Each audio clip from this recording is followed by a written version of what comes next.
Então, voltando, eu estava aqui no exemplo do corrimão e da caldeira. Então, nesse caso aqui, ó, o que que a gente ficou decidido? Ficou decidido que a caldeira, ela tinha aqui o nível 100 e o corrimão nível 900, tá?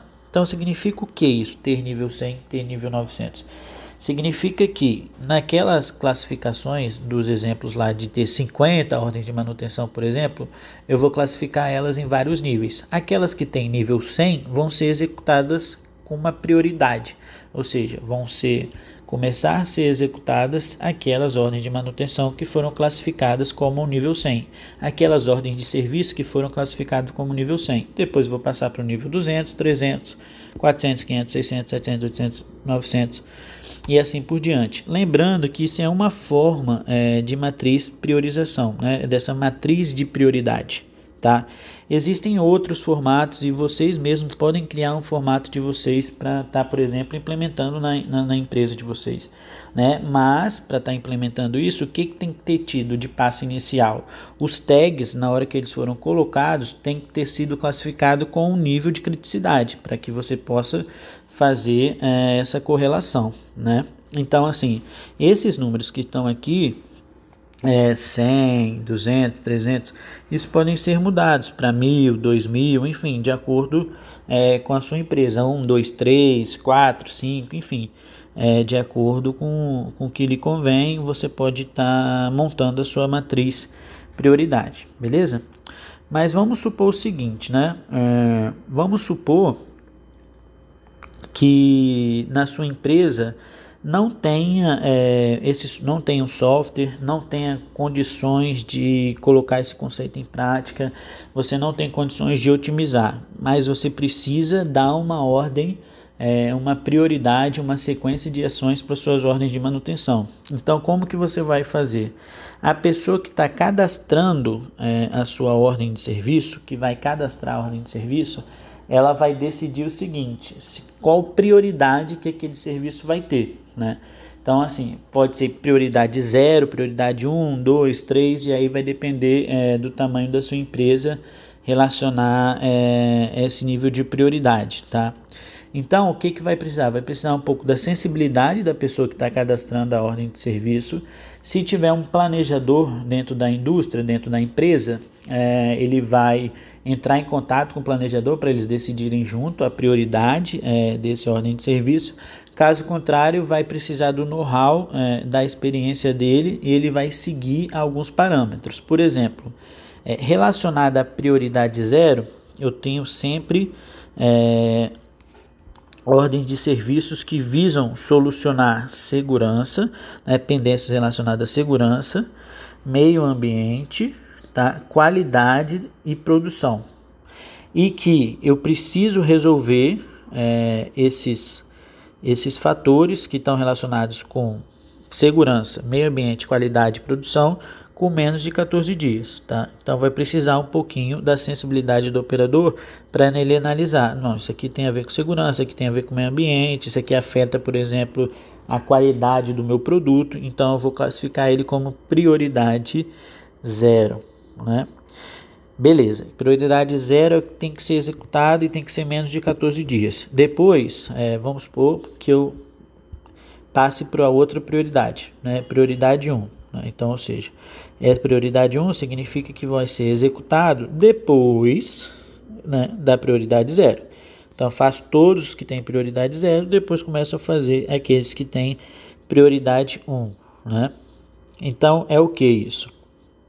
Também são relacionados a serviços de pendências de segurança, meio ambiente, qualidade e produção, mas que podem ser realizados com mais de 14 dias. Então, os tópicos, os objetivos continuam os mesmos, mas um é menos de 14 dias, outro é que pode ser maior de 14 dias até 30 dias. Então, prioridade 0 está explicado, prioridade 1 está executada. Né? E aí depois, tempo maior do que 30 dias para prioridade 2 e assim por diante, né? Nessa classificação de prioridades. Só que aí o que acontece? Vamos supor que se passaram aqui, ó, prioridade 1, se passaram 30 dias que tem uma ordem de serviço classificada como prioridade 1. Então já passaram 30 dias e o prazo de execução dela que a empresa estabeleceu é aqui, ó, entre maior do que 14 dias e 30 dias, e já passaram 30 dias. Então aqui ele está acabando que o que? Essa ordem de serviço está caindo no esquecimento. Passou 30 dias, não resolveu. Quando passa o tempo que ela deveria ser executada, né, que poderia ser o máximo de execução, ela poderia esperar até 30 dias para ser executada e não foi. O que acontece? Automaticamente, essa que era prioridade 1 vai ser classificado como prioridade 0. Né? Então ela sobe o nível. Né? E assim por diante, prioridade 2 vira prioridade 1 e assim sucessivamente, né? Para garantir que esse serviço seja feito em algum momento do tempo, tá? Então passou o intervalo que ela deveria ser feita, não foi, ela sobe uma prioridade, ou seja, prioridade 2 vira prioridade 1 vira prioridade 0, tá? Aí vamos supor o seguinte, que nesse caso eu tenho duas prioridades 0, ou seja, eu tenho duas OSs que são de suma importância para a segurança. Como que eu faço para desempatar? É sempre, a literatura indica, que seja feito quando o nível de execução é similar, é igual, a gente vai executar aquela que foi cadastrado primeiro, né, que identificou o problema primeiro. Pensando, ó, em qual premissa que a gente está trabalhando, que a ordem de prioridade é igual, né? Prioridade 0, o nível 100, por exemplo. O que eu faço primeiro se eu tenho duas de nível 100? Eu vou fazer aquela que foi cadastrada primeiro. Identifica-se que no caso, a lógica é, como ela foi cadastrada primeiro, significa que há mais tempo existe aquele problema. Então eu vou atacar esse problema que tem mais tempo, tá? E tudo isso que a gente falou é baseado, tem sempre a gente está falando de ordens de serviços, né? Ordens de manutenção, que nada mais é do que o quê? É um documento, né, que é usado para descrever o que precisa para estar executando aquele serviço com qualidade.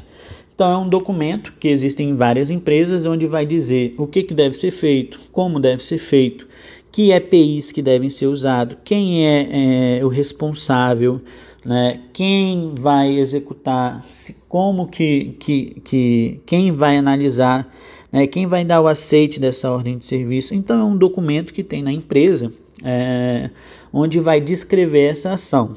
Só que aqui é um ponto que a gente precisa ter bastante atenção, que é o quê? Existem vários tipos de ordem de serviço, tá? Existem vários tipos de ordem de serviço. Não existe uma padronização de ordem de serviço, no sentido do quê? Do modelo, tá? Então aqui, se vocês observarem, no próprio slide eu tenho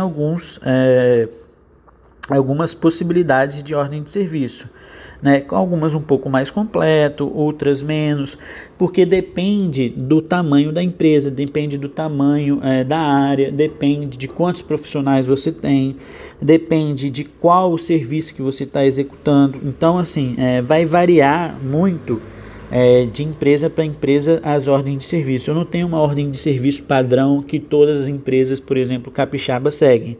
Mas eu tenho condições, e vocês como técnico em mecânica, agora já no último período, têm condições de pensar possibilidades para a ordem de serviço, né? O que